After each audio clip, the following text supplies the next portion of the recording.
Hi, everybody. Hello, I'm Ryan. I'm Bethany. And we are Ryan and Bethany Board Game Reviews. And today we're going to talk about Bosk. And this is designed by Daryl Andrews and Erica Boyoris. It has artwork by Kwachai Moria, and it is published by Floodgate Games. You guys, be sure to hit that subscribe button and that notification bell so you can hear about all of our latest reviews and content. All right, today we're talking about Bosk. This is all about the this forest, right? And you go through all 4 seasons of a forest. You kind of have a setup round in the spring and in the fall, but then you have scoring rounds in the summer and winter. This game looks so good. Let me show you how it plays. All right, here is our setup for Bosk. Every player is going to get a little box like this. It's going to have all their different components that they need. It has all these different trees, all their little leaf tokens, everything they need all in that little box. I've got it all set out here. We're playing a 2-player game, or set up for a 2-player game. On the other side of the board, you use that for a 3 and a 4-player game. We are basically going through a year in the life of this forest. So the first thing we're going to do is we're going to place all our trees out on this board. We're going to take turns doing it one at a time, and you're going to place them at any intersection that you want of these kind of grid lines. Everybody can kind of go back and forth. This doesn't make a lot of sense at first. This is a game that you kind of need to play twice, or at least see how it's played first, before you can jump into it, because this first phase here in the spring is just a setup phase. You score it in the summer, and then you have another kind of setup phase in the fall, and in the winter you have a final setup phase. But it all kind of trickles out and ripples out from this first setup phase here in the spring. So I'm just going to kind of randomly put some out there, and then we'll go through the summer phase together, and then hopefully this will make a little bit more sense afterwards.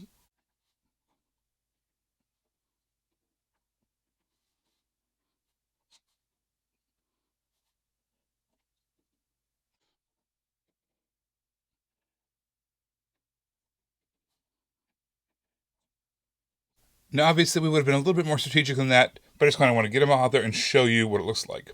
So now we have our hiker token over here. What they're going to do is they are going to go for a hike on every single trail. And the trails are all the different, horizontal rows and all the vertical columns as well. When they're going on the hike, they're going to count all the different numbers that they see. So over here on the very top row, we've got a purple 2, and then we've got a 4 and a 4 orange. So basically, you go to our little chart here. It says the summer scoring, and orange would get 2 points, purple would get 1 point. And you do that for every single row.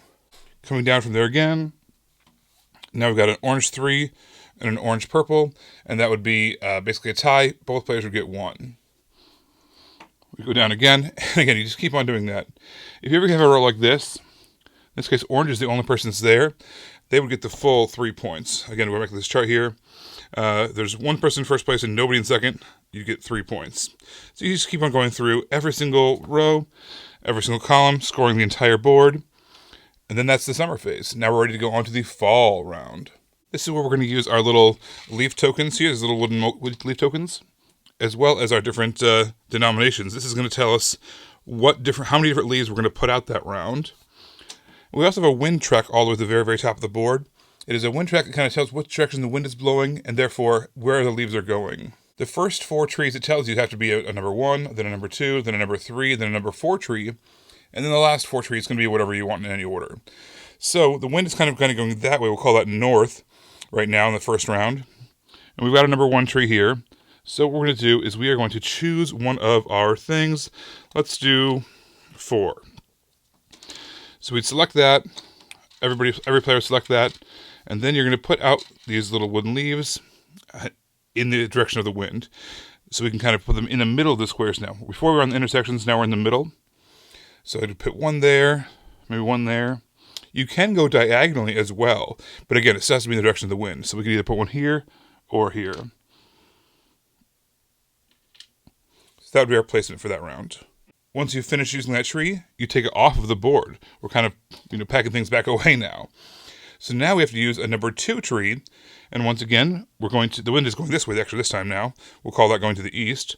We choose one of our things. Let's choose a big one, like 8. We get a whole bunch of leaves out. We got a number 2 tree here.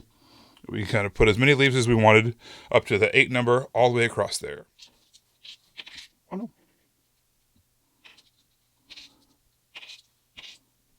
And then again, we're done with that tree. We take it off the board. Now, the other players are going to have their leaves out there as well. So let's just sprinkle a few out there for a demonstration. All right, so now let's do our third round. This is we have to use the number 3 tree, and when it's going this way, we'll call that south. Let's choose our number here again. This time let's do 6. Let's choose this one right here, this tree right here, that's number 3. So we'll place one here. Now, we can place the second one on top of their orange one. Because what really matters is we're kind of doing an area control thing. And what you have to do is you have to cover up someone in order to be on top. Whoever's on top is going to be the one who has that control of that spot. But whenever you cover up someone, you have to discard one of the leaves from that number. So we've used 2 leaves. We had to discard one. Then we could place another one here. And again, discard one. And then place our final 6th one there. We'd, of course, remove that like always. Then we do have to do from a number 4 tree going this way. We'll call it to the west. And remove it when it's done. So basically at the end of all 8 rounds, all the trees will be off the board, and you'll be left with a whole bunch of leaves. So after we've removed all the trees, we're going to kind of compare all these different terrain types. So we've got kind of this gray area, we've got this pink area, this water area, all the different terrains all over the board we're going to compare. We're going to go back to that last page of the rule book, and now it's going to show us the winter scoring. So basically, you're going to kind of do an area control thing, and if you have the majority in an area, and you're by yourself, you're going to get 8 points. If you have the majority in the area, but there is somebody else there getting second place, you would get 5, they would get 3. So for instance, this purple one here by itself, obviously there'd be a whole lot more leaves out there in a real game. But this one would be worth 8 points to purple by itself because they're the only ones there. But this water area over here would be, purple controls this, they would get 5 points. However, orange does have a presence, so they would get 3 points. As you can see there, if there's a tie at the very bottom there, if 2 people tied for first place, then both players would get 4 points each. So as you can see, where you place your trees in that initial spring round matters for scoring both in the summer, but then it also matters for where your leaves can fall from in that fall round, which is ultimately going to determine your score in the winter round as well. So each round is important, but it all kind of starts with that spring round, and then from there kind of controlling the board a little bit with those leaves and how you place things. At the end of the final round, the winter round, you're going to count up all your points. All along, you would have been keeping track on your score track here. And this is a snake track, which I really hate snake tracks. However, they do give you an opposite version of it, which I really appreciated. But yeah, so you're kind of keeping track of your points all along the way throughout here. At the end of the entire game, whoever has the most points wins the game. The tree placement in this game is so important, right? And it doesn't seem like it would be, I guess, at first. But, it matters for all the seasons because it all build off of each other. So it's important because of the rows, and the numbers are important to see who has the most, but it's also important where you place the numbers and the directions that the leaves are going to be falling because it's fall. But it is so important. You think it's really simple, right? But it is simple. It is super simple. But to play competitively and to play well, you really have to put a lot of thought into that. And I think it's brilliant. It's such a little easy thing, but it's really difficult to do well. This game is so photogenic.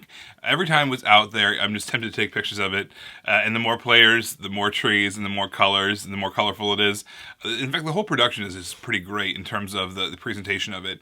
All throughout the rule book, there's all these little facts about national parks and forests and stuff like that. I really enjoyed that. And the Quanchai Moria art, besides just the box art itself, but the whole game just really just brings you into that kind of, I'll say it focuses on fall is where the most of the colors are kind of drawn from, but still just, oh my gosh, I love the presentation and the way that this game looks. The gameplay is really smooth too. It makes sense how it goes from season to season. So you start here, you move here, you go there, you move here, and it just happens, right? It's not like you have to reset. It's not like you have to do any of those things. It's just a really smooth and easy gameplay. This game is easy to teach, it's easy to learn, and it's easy to play too. The rulebook is very, very small, and it's very clear. But the thing that brings it all together is it's so intuitive. People know the wind is going to blow leaves. It just makes sense to people. And going on this hike, the more trees you see on these hikes, the more points you're going to get. So it's just, everything's just kind of very clear to people, at least in our experience. And so this is why this game is just so incredibly easy to teach. This is a game that you can teach to just about anybody, but at the same time, it's at that depth of scoring to where you can really, gamers are really going to enjoy this as well. This is not just an intro or gateway or any of those kinds of things. This is for everybody, truly. Yeah, I was kind of sad actually when we pulled this out to review it because, I just wanted to make the excuse that we needed to play it like a couple dozen more times before we had to review it. I enjoyed it that much, right? I just wanted to go back to it. And because of how easy the setup and gameplay is, this is definitely a game I think that you would play back to back because it is pretty quick. The setup is pretty simple. And when it's over, you're like, well, I want that again, right? I really enjoyed this game. It is definitely not leaving our collection. It will definitely stay, and I recommend it. And don't worry, I will request this as well. This is a game I like as well, so you don't have to worry. We're not done playing this game.